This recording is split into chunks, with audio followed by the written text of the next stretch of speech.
বাংলাদেশ থেকে। শেখ আসসালামু আলাইকুম রহমতুল্লাহ। আমার প্রশ্ন হচ্ছে, আমার বাসার কাছে একটা মসজিদ নির্মিত হয়, তাতে আমি আমার হাজব্যান্ড কিছু টাকা দিয়ে শরিক হই। কোন এক বোন প্রশ্ন করেছে, ভেবেছিলাম নতুন মসজিদ হয়তো সহি আকিদারই হবে, কিন্তু হলো বেদাতি মসজিদ। এখন আমরা যে দান করলাম তাতে কি এই বেদাতের ভাগ নিয়ে গুনাহগার হচ্ছি? আমি খুব সতর্কতার সাথে সহি দিন পালন করার চেষ্টা করছি, তাই আমি ভীষণ ভয় পাচ্ছি নেকি অর্জন করতে গিয়ে পাপ অর্জন করছি না তো? একটু বুঝিয়ে বললে খুব উপকৃত হতাম। জাযাকুমুল্লাহ খাইরান। প্রথম কথা, যে কোনো জায়গায় দান করবেন, সেটা কোনো ব্যক্তিকে দান করেন তো ভালো মানুষকে দান করবেন। কমপক্ষে ভালো মানুষ মানে সে হালাল কাজে লাগাবে।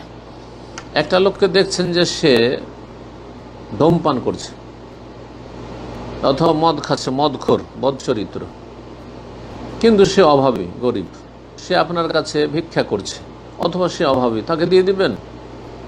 আপনার টাকা দিয়ে সে ধূমপান করবে হয়তো, কারণ সে ধূমপান করছে, আপনি দেখতে পাচ্ছেন অহরহ, অথবা আপনার চোখের সামনে যেই সময় চাইছে আপনার কাছে যে ওই সময় দিচ্ছেন, ধূমপান করছে। মদখোর, সে মদ খাবে। সুদখোর, সে সুদে লাগাবে টাকা। তাহলে অবশ্যই যাকে দেবেন, কোনো ব্যক্তিকে, কোনো পরিবারকে, কোনো মসজিদে, কোনো মাদ্রাসায়, প্রতিষ্ঠানে, কোনো ইসলামী সেন্টারে, যে কোনো ক্ষেত্রে দান করবেন, কমপক্ষে আপনাকে নিশ্চিত হইতে হবে যে আমার টাকাটা ভালো জায়গায় খরচ হবে, আমার টাকাটা দিয়ে যেন পাপ না করে বা পাপের কাজে ব্যবহৃত না হয়। আপনি এমন মসজিদে দান করলেন যেই মসজিদে বহু বিদআত হবে, বহু বিদআত হবে সেখানে, তাহলে আপনি অসতর্ক হয়ে যদি দান করেন অবশ্যই গুনাহগুলিতে অংশ নিতে হবে। কিন্তু আপনার সাথে প্রথম তারা যে কথাগুলি বলেছিল বা যখন জানার চেষ্টা করেছিলেন দান করার সময়, তখন যথাসাধ্য চেষ্টা করেছিলেন এবং জেনেছিলেন যে না সেখানে শিরক বিদআত হবে না, আর তারপরে তার ব্যতিক্রম ঘটলো, তাহলে সেটা অনিচ্ছাকৃত।